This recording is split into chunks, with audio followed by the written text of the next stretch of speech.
Welcome to the show. My name is Tim. This is Nerd Champs. Let's have a fight.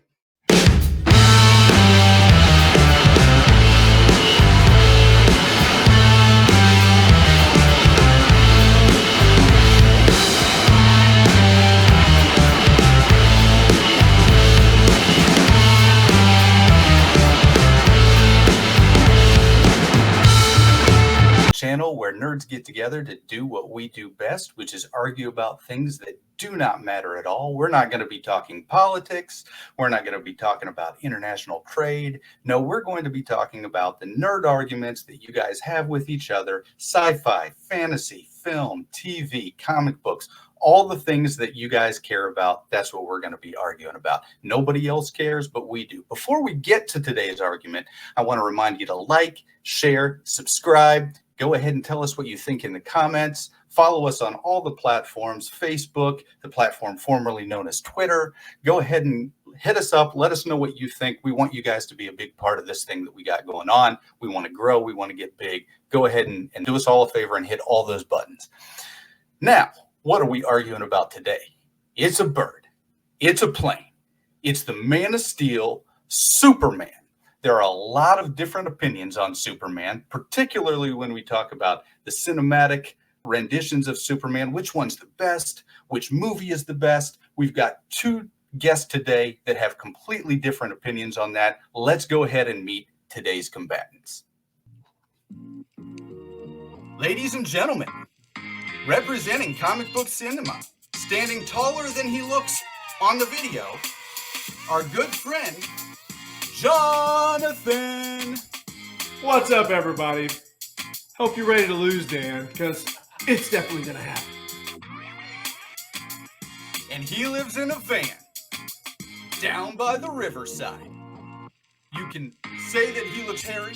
You can say that he looks ugly. Just don't say that he looks like Jack Black. He's our very own Dan the Man. Cue the crowd noises. John, go ahead and tell us what we're going to be arguing about today, and then after you do that, your 2 minutes will start. Well, thank you there, Mr. Tim. And today, I'm going to be explaining not only is Henry Cavill the best Superman there ever was, but his film, Man of Steel, is the best Superman film of all time.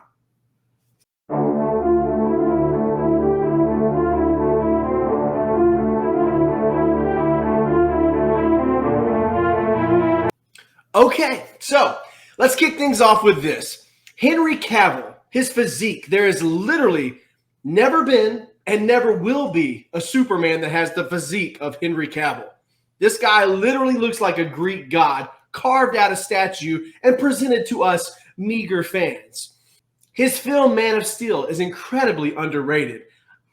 I think that audiences are split 50-50 on Rotten Tomatoes, but it really gives us a real-world take on the character of Superman.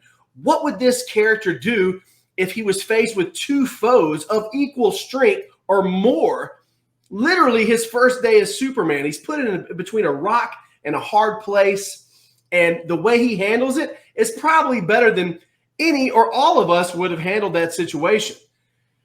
The movie itself is excellent. The music is epic. He got dealt some bad movies, as portraying that Superman. Batman versus Superman, sure, it wasn't a great film. The first Justice League wasn't a great film either. Zack Snyder's Justice League definitely made things a little bit better. But when we're just talking about portrayal, Henry Cavill is the best. And when we're just talking about what is the best Superman movie of all time, I mean, come on. He had the best two dads ever. He had Kevin Costner as his Earth dad, and then he had Russell Crowe as his dad from space. The drama, the action in this film, the origin of Superman himself was done so well. I mean, what more do you want? That's all I got. That's all I need. All right. John choosing to concede his last 12 seconds or so. So definitely. How you feeling, Dan? Feeling pretty good? I'm feeling good. I'm feeling strong. All right. I've always been a better counter arguer anyway, so I'm just waiting to hear what kind of barbs you throw my way. All right. So, all right, Dan, 2 minutes starting now. All right, everybody out there. to help make my case, I have brought visual aids. Follow along. I think you're going to see a theme. This is Superman from Krypton to Metropolis. It's my Fisher-Price book on tape. Copyright 1982. That's right, folks. I'm old. This is Superman. Do you see him? That's Superman on the cover. Now, this is my other Fisher-Price book on tape, Justice League. Superman is in that team. If you look right here, that's Superman. All right. More visual aids. I don't have this anymore, but I had an orange play school puzzle of Superman when I was about 3 or 4. That's it. I found it on the interwebs. That's Superman right there. Now, if you go to DC Infinite, you all know that Action Comics is the comic book to introduce Superman. Here's the homepage of Action Comics. That's the image that they've chosen to represent who Superman is and what he's like. If you go to Action Comics, number 1, page 1. This is page 1 of Action Comics. Now, let's see. Down here in the corner is Superman. I don't know how good you can see it, but you can find it yourself and cross-reference it later. I think you might be seeing the theme already. I'm not sure. In 1986, they relaunched Superman. They threw out all the old stuff. John Byrne came in off of the X-Men and relaunched Superman. This is the splash page. Hold on. At the end of issue 1. That's Superman by John Byrne. They relaunched him again in 2018. They launched him again in 2022. That's Superman right there. And this guy is Superman right there. That's Superman. Now, I think you might be noticing a theme. He's smiling. Yeah. All right. I mean, John, he's bringing the heat here. Okay, that's the heat. He's bringing the Superman heat. Likes to smile. Hold on. We're not in a free for all yet. Okay, hold on a second. Dan, going with the representations of Superman, and clearly sticking his personal opinion there with Christopher Reeve not being Henry Cavill being the choice. So we're going to go here so that we can all see each other's smiling faces. So what I'm going to do is, John, 1 minute to rebut, starting now. Christopher Reeves was an excellent Superman, sure. But the only problem was he had the same body type that I do. He literally looks like a slender noodle man. And once again, when you compare physiques, Henry Cavill's physique is excellent. Henry Cavill may not have liked to smile, but that doesn't make the character of Superman. The character of Superman is what he stands for: truth, justice, and the American way. And we see that on screen in full force in Henry Cavill's film, Man of Steel. And also, the Christopher Reeve Superman films. The best one, I think that we can all agree, is the first one. Second one was a little bit, worse, but still a decent film. None of those films, action-wise, character-wise, hold a candle to Man of Steel. Those films were great for their time, and they served as great pioneers into the superhero movie world, but they couldn't quite touch Cavill, baby. That's a minute. Okay, so, Dan, 1 minute to rebut back, uninterrupted, and go.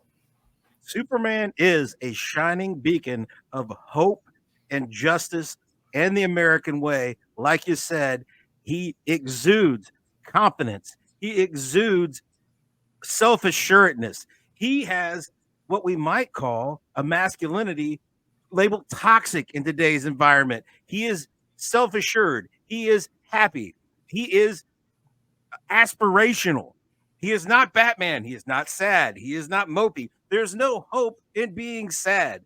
When you write a story and you paint your character into a corner where he has to do bad things, that's called lazy fiction. When you're trying to have a shining beacon of hope and glory in your story, he is supposed to be above all of that. And if you can't write it that way to where you see that he struggles to do it but does it anyway, that means you just failed. Nobody wants to see real world Superman. He's from the planet Krypton.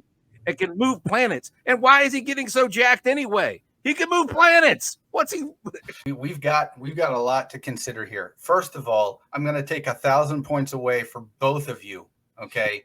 Because we all know that the best live action Superman is the one that we never got to see. Superman Lives, Nicolas Cage. Okay, that's the real very, very true answer to who is the best live action Superman. So I'm ashamed of both of you. I award you no points, and may God have mercy on your soul. However, I do want to take into account some of the arguments that have been presented. John, I think that you have presented a lot of good reasons for why the film was a good film. Not necessarily was it a great Superman film, but it was a good film. I enjoyed the film. Okay. The thing that Dan brought kind of the nostalgia. Now I'm kind of a good judge for this because I'm kind of in the middle. I love the nostalgia, but I'm not naive enough to think that some of the older stuff can't be outdated. Okay. So we're at a dead heat right now, fellas. I think we're at a dead heat. It's going to come down to the free for all. Okay. So in the free for all, bring our best here. Okay, guys. All right. 5-minute free for all. I'm just going to let you guys go at it. Go ahead. The action sequences in Man of Steel alone. Are we in third grade now? The action sequences in Man of Steel alone cannot be matched. Okay, I'll give you that. I'll give you that a great score, but it doesn't hide the cheesiness and the extremely dated 1970s and 1980s Superman films. The action sequences in Man of Steel alone. It was right there on the table. And they left it sitting there. They left it. Can you believe that? It's right there on the table. They leave it. They're like, oh, no, we don't need that. We need sad, mopey Superman. That's too uplifting for our sad, mopey Superman. We got Batman in a Superman suit. We don't need that. We don't need uplift. We need Superman to cry. We need a Clark Kent that is totally indistinct. Superman was put in a really difficult situation. John, there is one thing. What's that? About Man of Steel that never sat right with me. Okay, sure. That was Kevin Costner's death as Jonathan Kent. I never thought it made sense. He believed so firmly that Superman had to hide his identity from the world that he was willing to die. He twisted a truck in half, man. He didn't hide who he was. That was the whole reason he was able to figure it out. What are you talking about, man? The tornado did Superman has super speed. Yeah. Hey, do you remember the actor that played? Do you remember the actor that played Superman's dad in 1978 Superman? I didn't think so. Why? Because he wasn't Kevin freaking Costner. Okay. I only remember Christopher Reeve because he was just that awesome. You didn't need it. Oh, I do remember who played his dad. Marlon freaking Brando. Not on Earth. Not on Earth. Who is this? Brando, Earth Dad doesn't matter. You got Brando. I will say this, okay? As far as special effects go, there's just no contest. Okay, there's action sequences. There's absolutely no contest when it comes to the action sequences. When it comes to all that kind of stuff. When he picks the dude up and throws him into the pinball machine in Superman 2, that's just. I mean, let's just face it.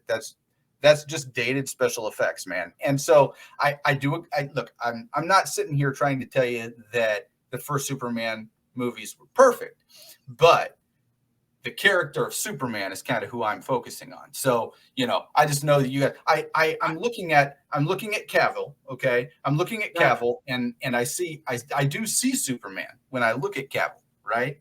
But I need to hear why he is Superman, not just Zack Snyder likes to break his characters apart and do deconstruction stories. That's popular among some, not popular among others. I think that the way that things started off in Man of Steel were great.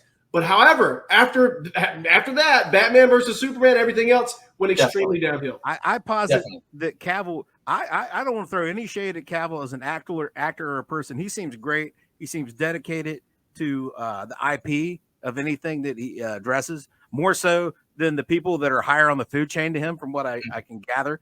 But I don't believe he was ever given the opportunity to actually play Superman.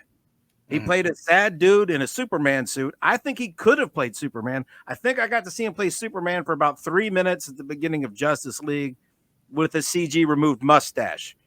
That was him. We're not talking about that. No, but that's the only time he played Superman. That the main reason Justice League didn't work is because the whole world mourned Superman being gone, but they had never had an actual Superman that you would want to mourn. That's why you needed a montage at the beginning to be like, look, he actually was Superman. Let me ask you this. Do you really think that Man of Steel is not better than the first Superman film that came out in 1978? Not as a Superman film. I don't believe it is a Superman film. I think it's a good film. If you named the character or anything else, I think it would stand up and be good. But the story you're trying to tell, the moral that you're trying to give, the deconstruction of it, it's not necessary for Superman. Again, Superman is a shining beacon of hope. Yeah, but he can't always be happy, Dan. He's really, when you boil it down, I mean, he's not a human, but he is just like the rest of us. What if God was one of us? That's not the point of the story. He's a shining beacon of hope. It's truth, justice, and the American way in the tradition of when we actually liked the country, when we actually believed. People's biggest complaint about DC and Superman in general is that he's not very relatable. That's what they tried to do with this film, Man of Steel. They literally put Superman in our shoes, dealing with real world difficult problems. I mean, for Superman, a pimple is basically what he was dealing with here in this situation. 3 Kryptonians of equal strength. He's not relatable. He's aspirational. There's a difference. As a character, I believe he's meant to be He's still aspirational. All right, we're at 5 minutes. The Jesus pose. All right. We're at 5 minutes, guys. Okay. So I have taken all of the arguments in, and I feel like I am a good arbiter for this just because I kind of am in the middle a little bit. I'm not as hardcore one way or the other towards your preferences. So tabulating it all together, this week's Nerd Champ is our own Dan Johnson. You are the Nerd Champ. Oh, yeah. Oh, yeah. You know it. Go ahead and put a cherry on it. 30 seconds, and then I'll close this out. Superman, truth, justice, honor, the American way. He is the shining. He's the shining capital on a hill. He is Superman. He is above it. He can make all things possible because that's who he is. That's what he is. It's what he represents. And in closing, come on, John. That is the greatest score of all time. Sing with me. There we